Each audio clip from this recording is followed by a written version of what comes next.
Retomando desde la caracterización del inductivismo en sus dos vertientes, el inductivismo ingenuo o verificacionismo y el inductivismo sofisticado, en donde el cambio significa que ya una ley general promovida por una evidencia empírica que se fue repitiendo y que de alguna manera da lugar justamente al salto inductivo, que es la generalización, esa ley general no es que se considera verificada, porque verificar significa probar empíricamente que algo es verdadero, sino que se considera confirmada. Entonces el inductivismo sofisticado en realidad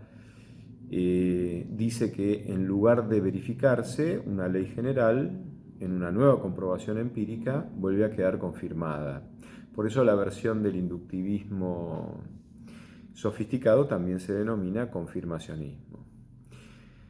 Ahora bien, metodológicamente, cuando uno analiza el trabajo inductivo, este trabajo comienza con un campo observacional que da lugar a una cierta muestra empírica, y cuando se captan patrones que se van repitiendo y el número en la muestra va creciendo, hay una probabilidad que se va acentuando, que se va intensificando respecto de la verdad probable de la ley general que engloba a todos esos casos observados que constituyen la muestra.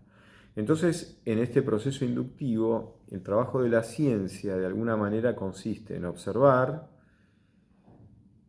verificar en cada caso la comprobación de estos patrones comunes que se van repitiendo y hacer ese salto inductivo que ya vimos que desde el punto de vista de la validez lógica es un salto inválido, porque ninguna muestra finita de casos es solvente para sustentar la verdad de un enunciado que generaliza eso que se observó como patrón o como conjunto de patrones constantes en dicha muestra, porque esa ley general abarca la muestra y los incontables casos posibles no observados.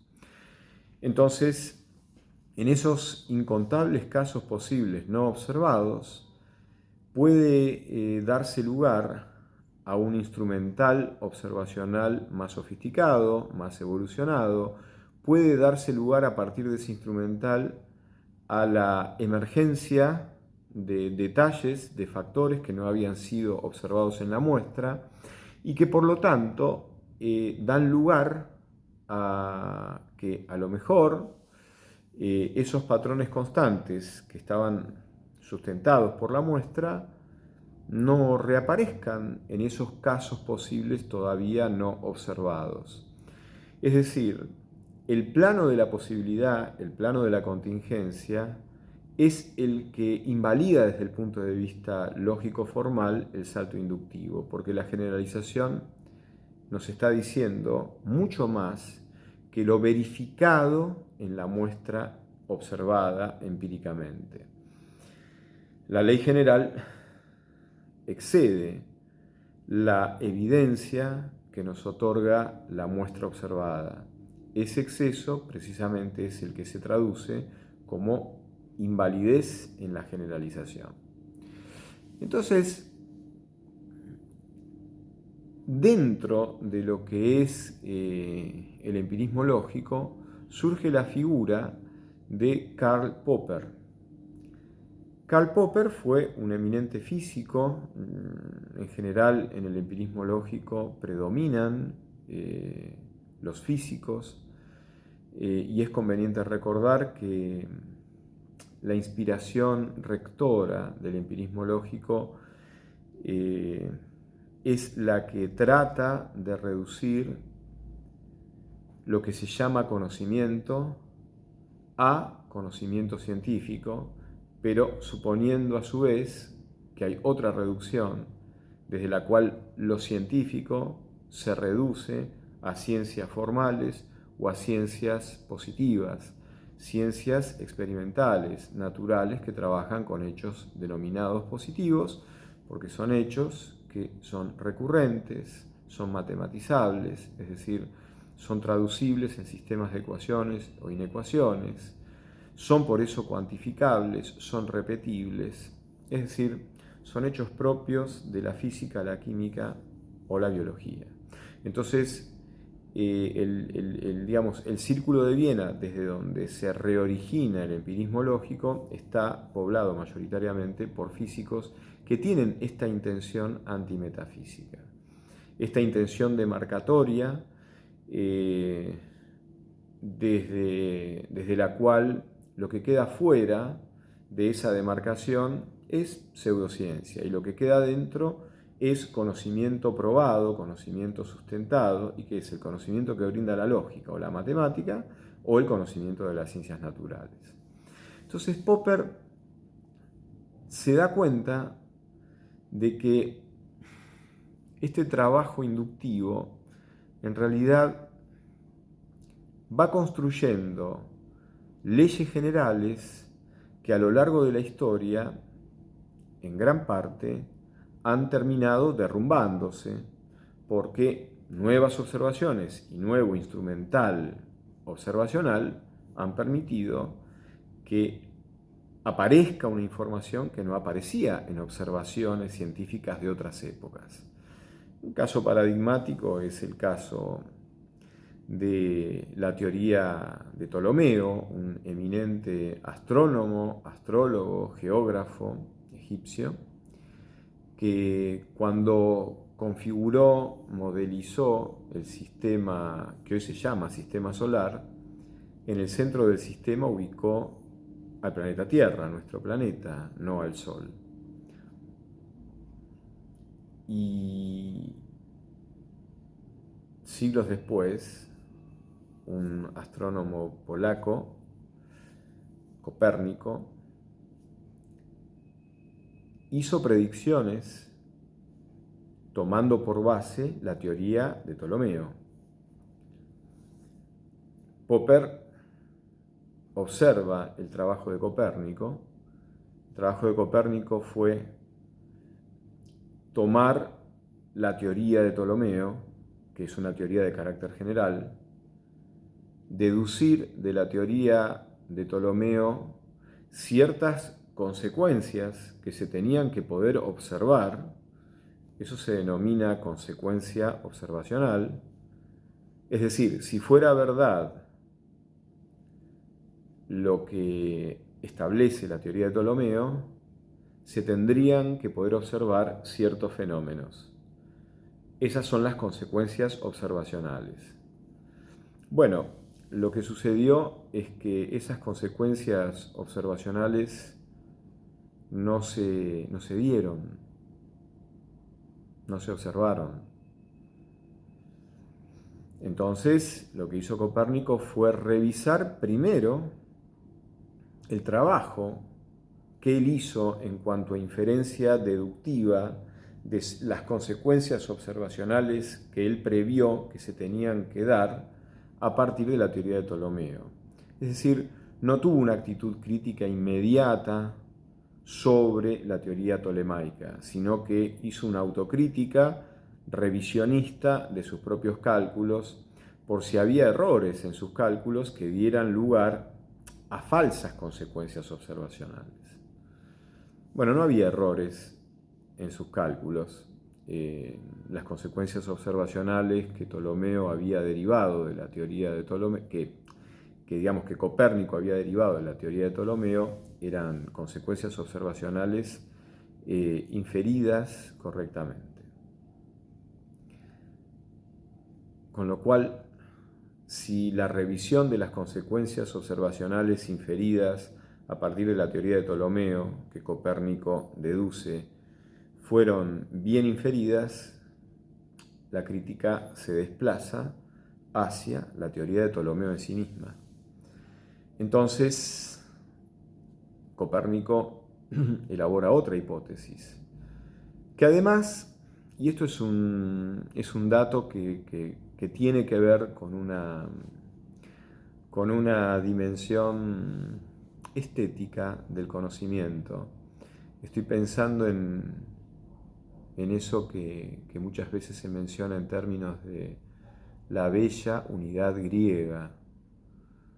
Lo verdadero es bueno y bello, lo bueno es verdadero y bello, lo bello es bueno y verdadero.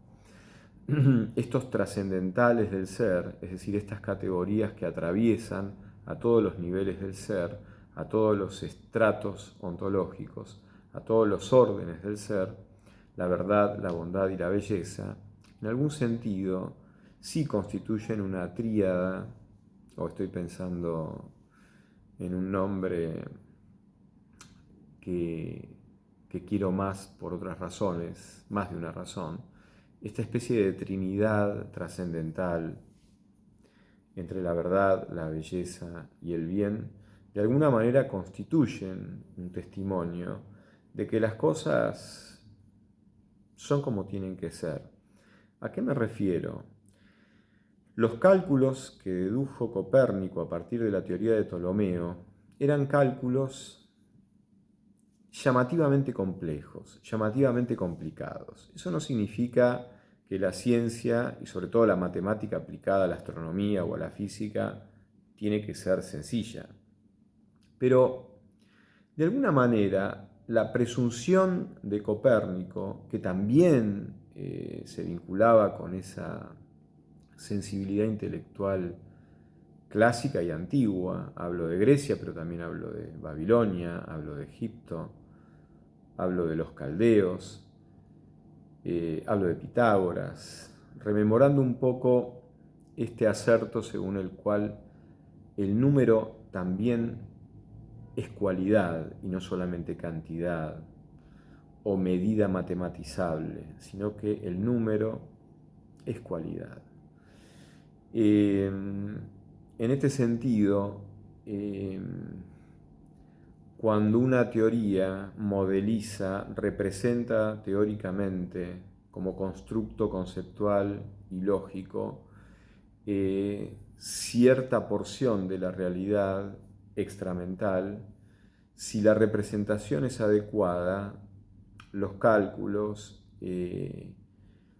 las formulaciones teóricas tienen una cierta congruencia, una cierta armonía, tienen una cierta simplicidad estética. Y justamente cuanto más potente es una teoría, con mayor simplicidad, explica más fenómenos complejos. Y no solamente explica, la ciencia o una teoría no solamente tiene que explicar, sino que también tiene que predecir. La ciencia, el trabajo científico es un trabajo explicativo y predictivo. Ahora, cuanto más potente es una teoría, con más simpleza explica y predice. Bueno, los cálculos que se derivaban de la teoría de Ptolomeo eran tan complejos que hasta de alguna manera desaparecían las ganas de continuarlos y completarlos. Entonces, Copérnico trasladó el centro del sistema en donde está nuestro planeta y lo trasladó al Sol, suponiendo que en el centro del sistema estuviera el Sol y no el planeta Tierra como supuso la teoría de Ptolomeo. Se dio cuenta que esas consecuencias observacionales de Ptolomeo en realidad eran imposibles porque la hipótesis de que la centralidad del sistema estaba ocupada por el planeta Tierra era falsa.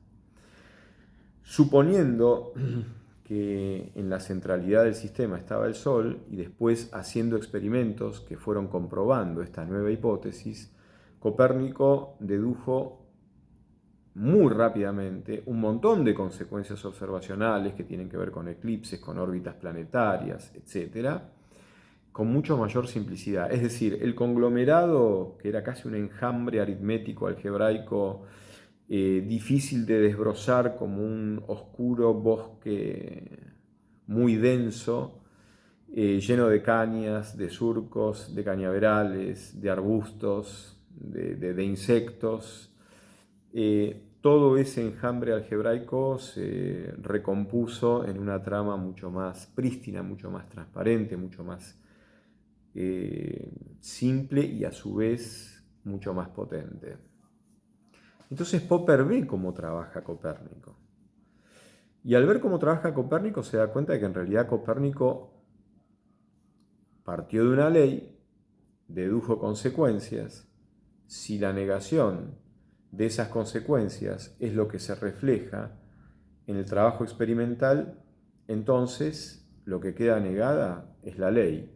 Y si ustedes se fijan, esta estructura es justamente una estructura válida desde el punto de vista lógico. Es justo la estructura del modus tollens. Modus tollens es si P, entonces Q. No Q, entonces no P. Si la teoría es verdadera, deduzco estas consecuencias observacionales. De no darse estas consecuencias observacionales, entonces lo que queda negada es P, lo que queda negada es la teoría. Y esta estructura, y se ha visto, que esta estructura es una forma lógica. Es decir, esta estructura es una estructura formalmente lógica con independencia de cuáles fueran los contenidos semánticos que rellenan las variables P y Q. P implica Q, primera premisa, no Q, segunda premisa, no P, conclusión. Esta estructura lógica es una ley lógica. Es justamente la ley del modus tollens. Y esta ley sí es congruente con un trabajo deductivo. En cambio, lo que hacía el inductivismo, que es partir de hechos individuales que después constituyen una muestra observacional, y de esa muestra y los patrones constantes que se van repitiendo en esa muestra, se da el pasaje, que es el salto inductivo a la generalización, que afirma mucho más que lo comprobado en la muestra, eso que es inválido desde el punto de vista lógico. En cambio, se invierte como trabajo científico en esta estructura del modus tollens. En realidad el trabajo científico, dice Popper, es plantear una tesis, plantear una hipótesis, donde hay subhipótesis, un entramado de hipótesis que configura una gran hipótesis, ponerla a prueba a través de consecuencias observacionales, y de no darse las consecuencias observacionales, lo que queda negada es la hipótesis. Y este circuito es lo que describe para Karl Popper el verdadero cometido de la ciencia. La ciencia, más que ir de hechos particulares a generalizaciones empíricas, lo que debe hacer es postular leyes o teorías o grandes afirmaciones, deducir consecuencias observacionales, y de no darse esas consecuencias observacionales, por modus tollens, lo que queda negado es la teoría misma o la hipótesis misma. Esto es lo que describe el trabajo científico. Este método explicativo que describe el verdadero trabajo y el verdadero cometido de la ciencia experimental es lo que se llama método hipotético deductivo. Hipotético porque parto de una gran hipótesis, deduzco consecuencias observacionales.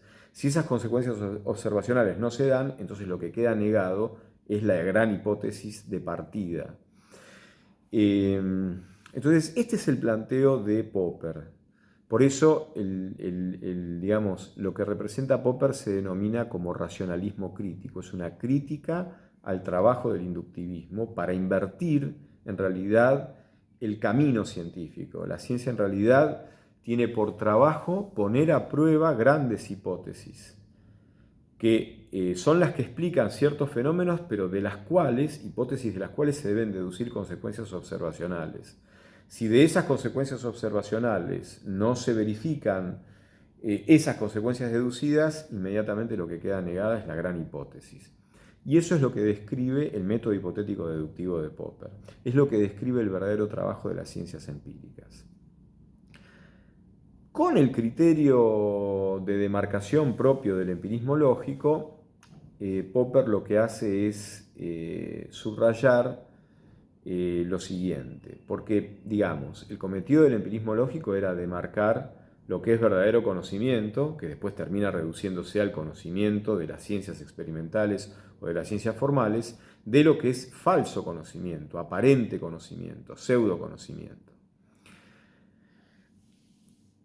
Y justamente retoma este criterio verificacionista del significado que proponía Rudolf Carnap. El significado de una expresión, de una oración, de un enunciado, es el experimento en donde ese enunciado se verifica. Ahora, Popper subraya que, y esto tiene que ver con una manera falaz digamos, de razonar, que algo no sea verificado no significa que sea falso. Ahora, hay enunciados, si se trata de ciencias experimentales, que no se pueden probar que son falsos y que sin embargo no tienen una verificación de hecho porque no se ha probado que son falsos.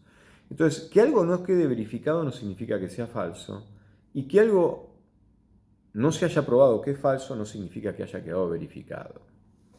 Entre estas dos alternativas, se pregunta Popper, ¿cuál es la alternativa desde la cual tiene que trabajar un científico experimental? Sobre todo en términos de reformular este famoso criterio de demarcación fuera del cual quedan todas las pseudociencias y dentro del cual quedan las ciencias formales y las ciencias experimentales, las ciencias positivas. Bueno, ¿por qué la metafísica quedará fuera de esta línea demarcatoria que divide a las verdaderas ciencias de las pseudociencias? No porque la metafísica en realidad sea un conjunto de enunciados de los cuales se ha probado que dichos enunciados son falsos. No. ¿Por qué la metafísica queda fuera? Precisamente porque la metafísica habla de cosas que no se pueden poner a prueba bajo el tribunal de la propia experiencia. Entonces, si yo digo que existe el alma, y entonces un positivista, un empirista lógico me dice, ¿qué significa la palabra alma? ¿Qué quiere usted significar con la palabra alma? Y yo empiezo a describir el alma, voy a terminar describiendo síntomas, sensaciones, capacidades, hechos que son observables, pero el empirista lógico me va a decir, usted quiere decir por alma el hecho de que yo me puedo mover por mí mismo. Quiere decir por alma el hecho de que yo me puedo reír o me puedo expresar. Bueno, eso tiene que ver con una configuración que a su vez tiene que ver con un cierto nivel de desarrollo evolucionado de lo que es el cerebro. Es decir, el metafísico me quiere hablar de una entidad que es inmaterial y sin embargo cuando me quiere describir a esa entidad inmaterial, la describe en términos de fenómenos materiales observables en la experiencia, lo cual el empirista lo que hace es reducir esa presunta entidad metafísica que está más allá de la fisis, que no es material, la reduce a un conjunto de hechos materiales, verificables, observables y empíricos que se corresponden con esa entidad. Pero en realidad lo único que existen son esos hechos, no la entidad. Entonces, con esos hechos no queda probada la existencia de una entidad inmaterial como el alma espiritual. Entonces, lo que Popper dice en definitiva es, nosotros no podemos probarle al metafísico que su enunciado es falso. Y precisamente no le podemos probar al metafísico que su enunciado es falso porque no hay ninguna experiencia en la cual se falsee lo que él está enunciando. Pero entonces, si lo que él está enunciando no encuentra en la experiencia la posibilidad de un hecho que lo refute, precisamente por eso que está enunciando el metafísico no es algo científico. Porque la ciencia experimental, dejemos de lado a las ciencias formales, la ciencia experimental me está hablando de la experiencia, por lo tanto el tribunal tiene que ser la experiencia. Una disciplina X que me hable de entidades o que afirme cosas que no son controlables, que no son enjuiciables en el buen sentido por el tribunal empírico, por el tribunal de la experiencia, no son cosas que se refieren a hechos del mundo. Entonces son enunciados que se refieren a otro tipo de hechos de los cuales la ciencia no se puede ocupar, la ciencia empírica. Entonces, Popper con esto lo que nos está diciendo es que los enunciados que no son falseables, los enunciados que no pueden ser puestos a prueba por un hecho empírico observable que lo refute, son enunciados que no me están hablando del mundo, que no me están hablando de la experiencia, porque si hablaran de la experiencia, la propia experiencia me podría mostrar un hecho que refute, que pueda refutar a ese enunciado. Lo que quiero aclarar es que Popper no está diciendo que el cometido es falsear al enunciado. Un enunciado es falseable no porque es falso, sino porque puede correr el riesgo de ser falseado por un hecho observacional que se da en la experiencia que precisamente contradiga lo que ese enunciado está afirmando. Ahora, cuando un enunciado no puede correr ese riesgo, entonces es un enunciado que no me está hablando de la experiencia, porque no se pone al descubierto de la experiencia para que la experiencia sea el tribunal y la misma experiencia muestre si es posible que un hecho se dé y que refute lo que ese enunciado está estableciendo. Por ejemplo, si yo digo todo lo que sucede es tal como debe suceder, todo lo que sucede es perfecto y ocurre en cada momento exactamente lo que debe ocurrir por la ley perfecta del universo. Yo ahora hice así. Bueno, entonces tenía que ocurrir que en tal minuto, minuto 27 y un segundo de este video, José Luis Vega iba a ser así. Y si no hacía así, y bueno, lo que tenía que suceder era que no hiciera así. Entonces, ¿cómo refuto el enunciado? En cada momento sucede en la realidad lo que debe suceder. ¿Cuál es el hecho que permitiría refutar a ese enunciado? No existe ningún hecho porque justamente si yo enuncio la ley que dice que en cada momento sucede lo que debe suceder tal como debe suceder, en el modo en que debe suceder, bueno, si yo muevo la mano así, debía suceder esto. Y si no lo hubiese movido, no debía suceder eso. No debía yo mover la mano. Entonces no hay un hecho que pueda confrontar lo que estoy enunciando. Ese enunciado nunca corre riesgos. Ese enunciado no puede ser puesto a prueba. Por eso, digamos, lo que hay que entender es que no es que Popper está queriendo que el enunciado quede falseado. No. Falseable significa que sea posible que ocurra algo que contradiga lo que el enunciado está diciendo. ¿Es posible que ocurra un hecho que contradiga al enunciado todo lo que ocurre en cada momento es perfecto porque sucede tal como debe suceder? No, porque estoy identificando lo que debe suceder con lo que sucede. Entonces, si estoy identificando a priori lo que debe suceder con lo que sucede, nunca lo que sucede va a contradecir a lo que debe suceder. Bueno, pero esa ley, si bien no queda falseada, porque no hay ningún hecho que la pueda contradecir, o mejor dicho, no es posible que haya un hecho que surja de la experiencia y que lo contradiga, precisamente por eso no es un enunciado científico. Tal vez el enunciado sea verdadero, pero el tema es que me está hablando de la realidad, me está diciendo que todo lo que sucede tal como debe suceder, pero resulta que no hay ningún hecho posible en la realidad que de darse ese hecho quede en contradicción con lo que este enunciado, esta especie de ley, está afirmando. Entonces ese enunciado no es falseable, por lo tanto no es un enunciado científico. De esto se trata el falsacionismo popperiano y este sería el nuevo criterio de demarcación. Los enunciados que se consideran verdaderamente científicos son enunciados que tienen que estar expuestos a la posibilidad de que la experiencia produzca un hecho que contradiga lo que ese enunciado está afirmando.